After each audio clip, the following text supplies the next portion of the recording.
check it out. This is Rhymefest running for the 10th District School Board. Get out there November 5th. Vote, vote, vote. Go all the way down the ballot. Vote for your first black woman president. Then go down the ballot for that historic school board race. Vote for Rhymefest. We love the children.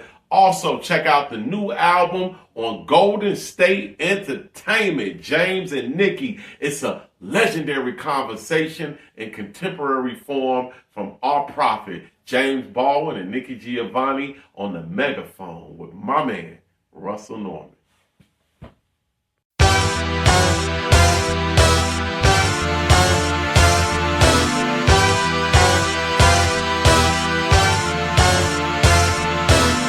Want some content? I got hot shit, but I'ma leave it to messy to gossip. Smash the like button, drop some comments, share this video, shout out to my subscribers. Let's get it on the next episode, Swahili TV. It's the Megaphone with Russell Norman. Support the channel.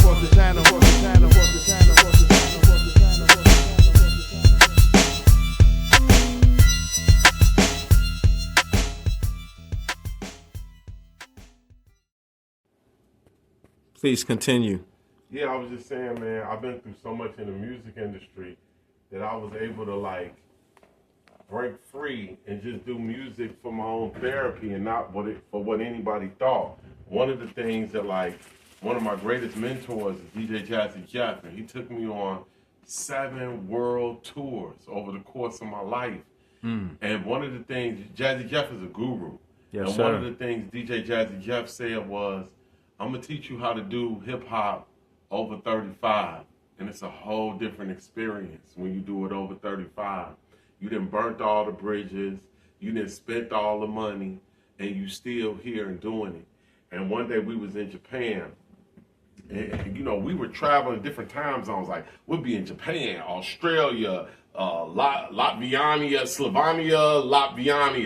We'll be in Croatia. We'll be in Malaysia, Kuala Lumpur, Malaysia. We'll be in Bali. And all of these different time zones, 24 hours, 12 hours, 13-hour different time zones. And I was just so disoriented. I felt like I was time traveling. And Jeff would always have a studio after the show or in the morning set up in his room. And one day in Japan, he was like, hey, I know when somebody finna quit. And I said, what you mean? He said, I know when somebody finna quit doing this shit. I said, how you know? He said, the first thing you lose whenever you finna quit something, you lose the love for it. You're not doing it because you love it. You're doing it, it's a chore. And I said, huh? He said, you don't be coming to the room to record songs while we on the road. I said, bro, I'm tired. He said, that's what I'm saying. It's a chore. You tired. You don't love it. And it becomes routine. Whenever you doing something out of routine and you lose the love, you just on the edge of quitting. Hey, what's up, everybody? This is the Megaphone with Russell Norman, and we're here with a very special guest, a Chicago legend, Rhymefest. What's up, brother? Bro, how you Thank you again for this second interview. I remember I interviewed you when you were running for alderman, right? That was 2011. 2011. Please tell me about that real quick. Just catch me up with that. What happened with that? I always looked at it like what we do in terms of art can be expanded into other areas of recreating communities, of thinking about how to reshape or recolor vacant lots. In the case of what I'm doing now, how to reshape how we think about education, literature, school. When you know instruments, you know mathematics. Yeah. When you know Lorraine Hansberry, you know history of redlining and social studies and playwrights. I've always looked at what we do as artists don't stop in the studio. It must extend to the community and how we move in community. And you know what, bro? Rapping ain't enough no more. Yeah. You know what I'm saying? Rapping ain't enough. We have to write the words and create the future that we walk into. Well, speaking of rapping, how many Grammys do you have now, sir? That don't matter. They trinkets. They don't mean shit. Mm. You know what I'm saying? But can you get the people the number? Just no. They don't need that. You know what I'm saying? Like, because I'm just letting people know that you are official. Yeah. I got all the armament. I got all the hardware. You know that says that I've been in the world. Yeah. I've been in the industry. But you're not focusing on that. That's not the important thing. What's the important thing? For you as a man that you see from the south side of Chicago, a man with all the accomplishments and armaments, what do you think and what will you tell the people is the important thing?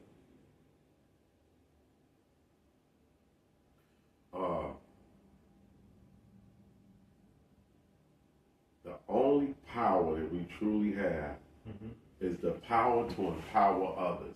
If you want to know how powerful you are, how much power can you give away?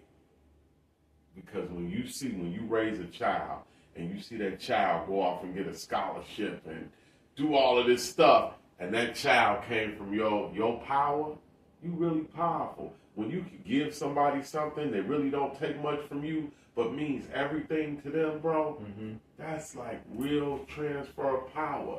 When you can like bring in shorties and mentor them, you're replacing yourself. The only job you got on this earth is to replicate and replace yourself. That's the important thing. How did you replace yourself? Not what did you get or what.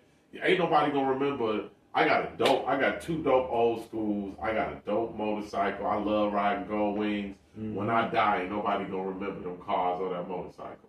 Right. They gonna remember, man, when I spent time with Fest, this is how I grew from that.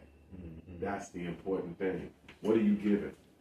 Speaking of giving. You know what I'm saying? Does that make sense? Yes, sir. It made perfect sense to me. But, of course, you know, it's the listeners. And if I have anybody who not familiar with you as, you know, the artist, as the person, because I got to keep it real. You didn't front with me. You gave me some things that you had on your mind, but you did the interview just like you did in, 2011? Yeah, so you kept it real, no Hollywood bullshit. What else is I agree. Yeah. I agree. But, you know, everybody not like that. We know everybody not the same. So, speaking of giving, like I was saying, tell me about James and Nikki, a conversation. Is it Nikki and James? James and Nikki. James and Nikki, a conversation. Is that your 3rd studio album? Technically? I don't even remember. Okay. Like, so your latest album. We just released that in February, and I ain't even trying to be like coy about it. Like, bro, you know, I do stuff. And I delete things from my memory. Yeah. I don't hold on to it. It's hard for me to like move forward thinking about the past. That's the way an artist is. You know what I'm saying? Like, because you got to keep creating. You got to keep creating, bro. And even in life, so many people be stuck in the past that they still in like 2015, bro, hurt by something that don't even exist no more. You know what I mean? The past ain't nothing but a God. Sometimes I be like, did my childhood even really happen? I'm so far from it. You know what I mean? And I gotta like love other children and watch them in play and replicate play as an adult with children to even connect to anything of my childhood. Well, how old are you now, sir? 46. 46? Yeah.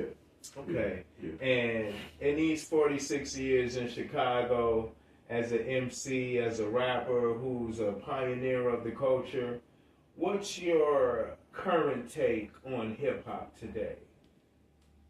Rap music today? Yo, hip-hop is the fastest growing language in history. Hip-hop, so for example, I've traveled the world many times, every part of the world. Middle East, Southeast Asia, Africa, Europe. And one thing that I see, man, is that, so you take the Middle East, where they listen to poetry in Qatar in Saudi, in Iran. They'll love poets like Rumi or 19th century Hafiz, and the garbage man on the street could give you a poem from a 19th century poet. Like, they love spoken word from their poets. That's their superpower. Now, don't nobody over here know none of those poets, but they all know a 50 Cent verse. Right. They all know a Jazzy verse. They all know a Ye verse. You know what I'm saying? We don't know nothing about them, but they know everything. When I'm in Colombia and they start rapping in Spanish, I don't know Spanish, but I know exactly what they're saying. Right. You know what I mean? I know the vibe of it. I start rapping in English, they know exactly what I'm saying. That's a language, bro. When I'm in Brazil and I see all the graffiti on the wall, bro, that's modern day calligraphy that's happening. The way people dress, the way they speak, the way they act. Hip hop, bro, is the fastest. I don't know no language in the history of the world that's spread as far, wide, and quick as the hip hop culture. Because it's the biggest selling music genre. Bro, more than right money. now. Don't make it about money. It ain't about money. It's about the influence and the reach. the energy. What's in it? The ancestors. What's in it, bro? It's a communication method that's got a rhythm of a drum. Hip hop is the mixture of gospel, blues, reggae, jazz, and we bound it all up into our experience of this country and this diaspora. And then we sent it out. And when we sent it out, it echoed back, and it was called Afrobeat. Right. When we sent it out, the UK sent it back, and it was called grime music. We sent it out to the Caribbeans, and they sent back a message called reggaeton. And then they put hip-hop in that with they drum and sent it back to us. You know what I mean? So when we look at the breakdancing in the Olympics, bro. I was just about to ask The you breakdancing that was my in the next Olympics, question. bro. So what's your thought on Ray Gun No, getting the Olympics You asking canceled? that wrong questions. You asking the salacious questions about the part. Well, hip hop had its Hold on. first. You're asking about the parts that went had bad. its inception, but look, they said they canceling the event now. I So don't they care said what it's I don't not care gonna what be they back. say. I don't care what they say. Okay. You're highlighting what the white people like to highlight. No, I actually watched it. I seen the When you breakdancers. asked me about- I seen the Asian man that won against the black But man. you don't know his name. I do know their name. What's the Asian man and what's the black man name? Wait, look. I don't want to get it wrong because I'm not 100% sure. I know. So what I'm But saying I is, literally watched it. But what I'm because I saying wouldn't is- bullshit you. look how quick you knew Ray Gun's name. Yeah, because that's literally the woman they're saying that probably got the event canceled because of her performance. So let me finish what I was saying. Yep. It's not your fault. Mm-hmm. Hip hop has been infantilized, and what I mean by that is like we get treated like children, and they try to make it like it's not what I just told you it was, which was the fastest growing language worldwide. It's a threat to society. Yeah, it makes money, and they try to boil it down to a money-making machine, not a cultural, impactful language. And so, yeah, they don't highlight the people that won the gold and the bronze medal. They don't put them on Wheatie boxes. They be like, here, take that. Take the one that, here, look, that's y'all. And then we buy into it. We talk about it and spread their word, and we keep ourselves like this. Right. We have to talk about ourselves like this. We don't view ourselves like that. Hip hop belongs wherever the Hall of Fame jazz musicians are, rock musicians are, wherever Shakespeare is, wherever Da Vinci is. That's where Rakim belongs. I agree. Want some content? I got hot shit, but I'ma leave it to messy to gossip. Smash the like button, drop some comments, share this video, shout out to my subscribers. Let's get it on the next episode.